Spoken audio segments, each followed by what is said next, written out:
Hello, sorry for the delay. This time we've got a question about Robbie the robot. Oh no, he's trying to get home for Christmas and he needs your help. Unfortunately, he's not going to make it back because Christmas has already passed. Oh well, let's not tell him that. He's stuck at the bottom left of the 2D grid and his home is at the top right. He's a little broken though, and he can only move right or up. So those are the two moves he can make.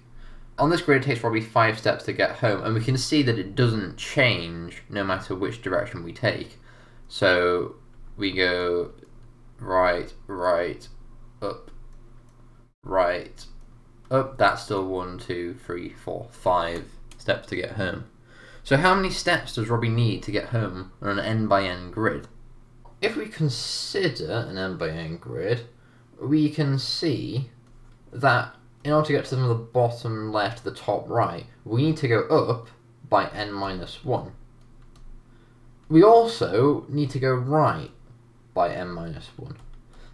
It doesn't matter what order this happens in, it's all the same. So in total, it'll be 2n minus 2 steps, so just the sum of these two.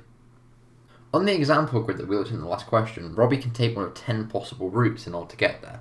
So it takes the same number of steps, it's just that the actual number of different routes to get there varies.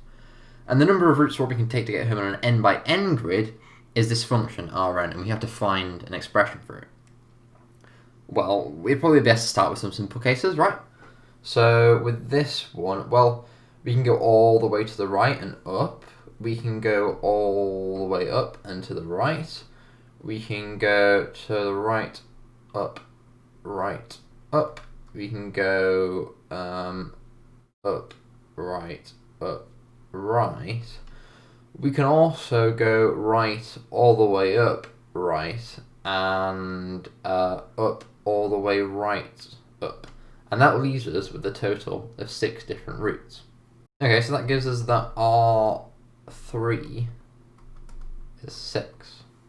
Doesn't really mean particularly much. We might have to try a different approach here, because working this out does not seem very fun. It seems like there's a lot of different routes here, and trying to work these all out would be pretty unproductive the way that we're doing it right now. You might have noticed that if we have one route here, it will contribute all of its possible routes upwards and all of its possible routes to the right, because from that square we can choose to either go upwards or to the right.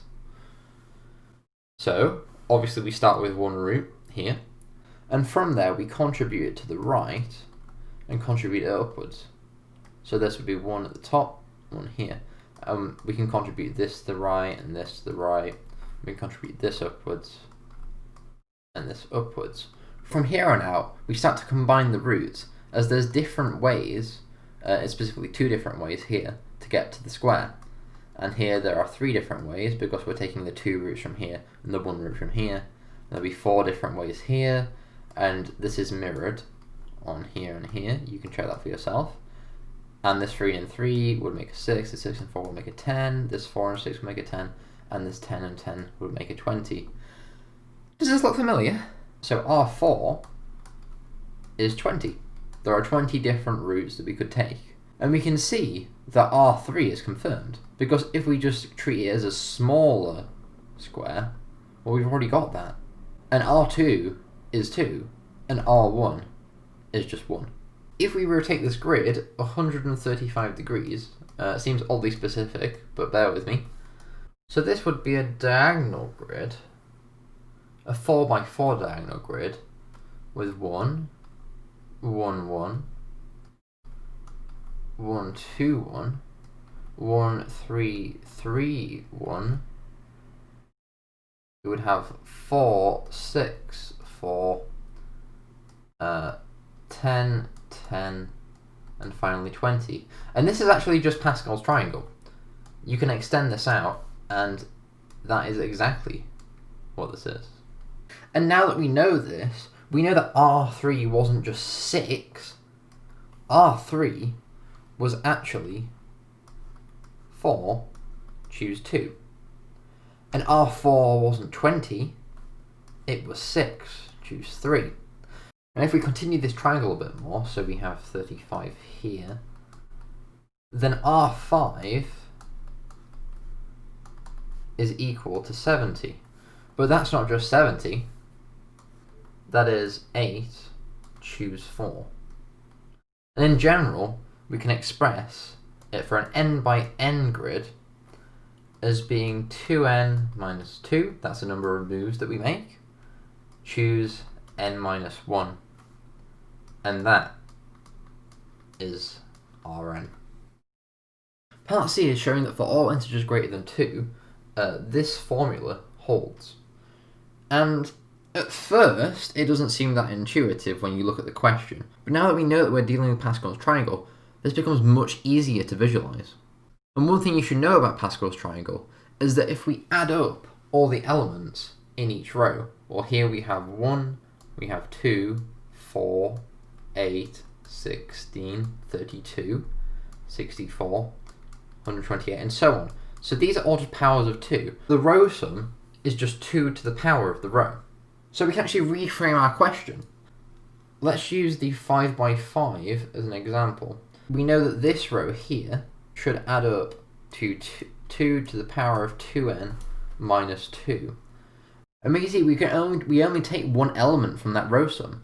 So it will never be as large as this row sum, which is 2 to the 2n minus 2. And if we just factorize,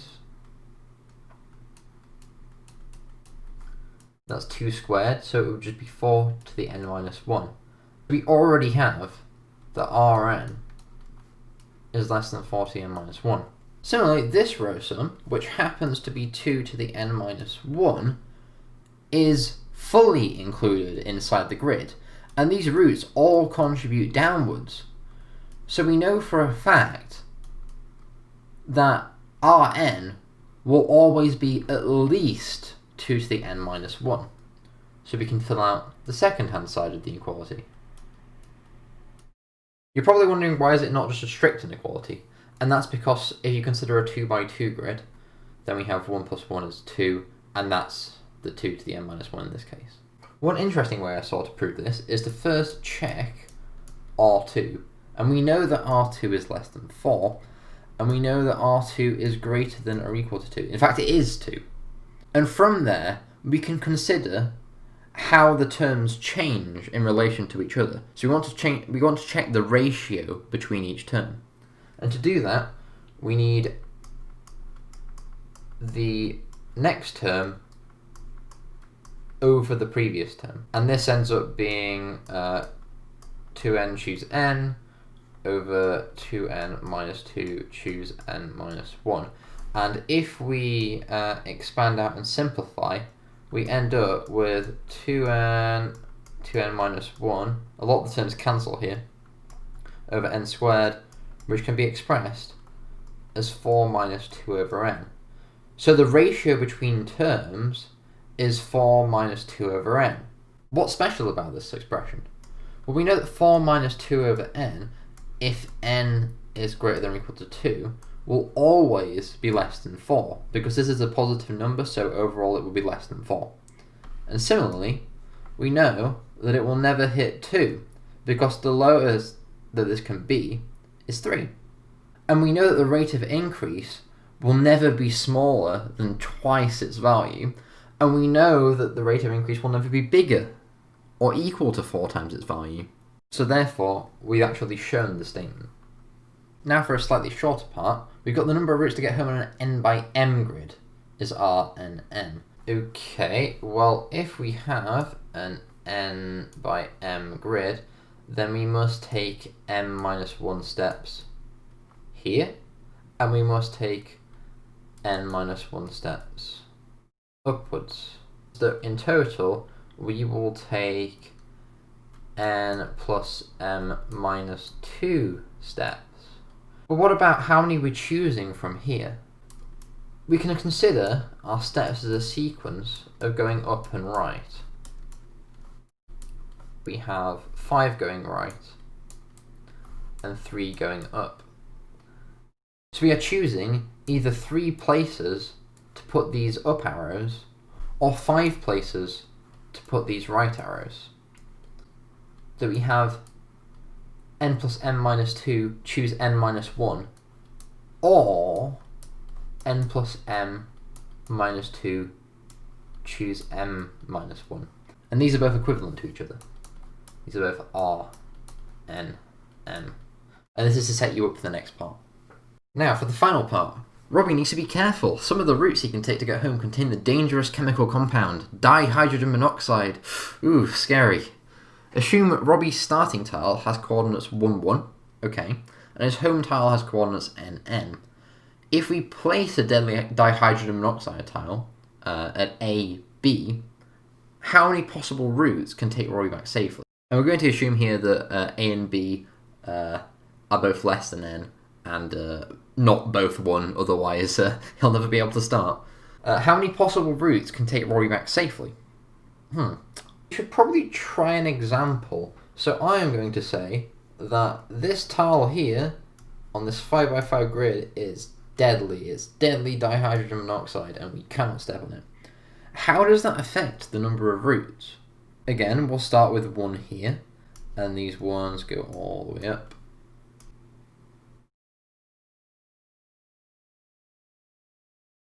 There's no contribution from the tile that we can't step on, so this will be 1, and this will be 3. And from here on out, we just continue as normal. So we have 7, 12, 2, that would be 4, that would be 6, that would be 11, that would be 17, that would be 23, and that would be 40. So there are 40 different routes here. What would the number of routes have normally been? The normal number of routes would have been 8 choose 4, which is 70. Somehow, we've managed to lose an entire 30 routes here just by blocking off that one tile. Why? Where did those 30 routes go? One thing we do know is that if this was here, this would be a 3. Okay, how does that help us? Well, another thing we know is that this 3 would end up getting contributed to the surrounding tiles, and again contributed upwards and contributed here and contributed here. And the question is, how many different times would it have been contributed had it been there?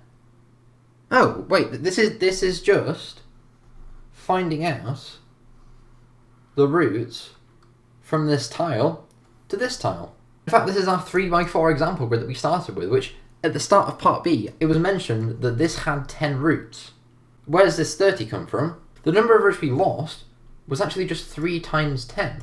And we can consider this as going from here, from the starting tile to the blocked tile, times by what it takes to get from the blocked tile to the end tile.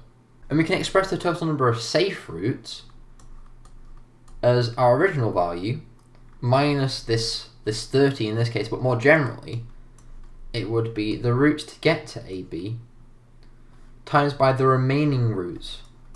So this would be n minus a plus 1, n minus b plus 1.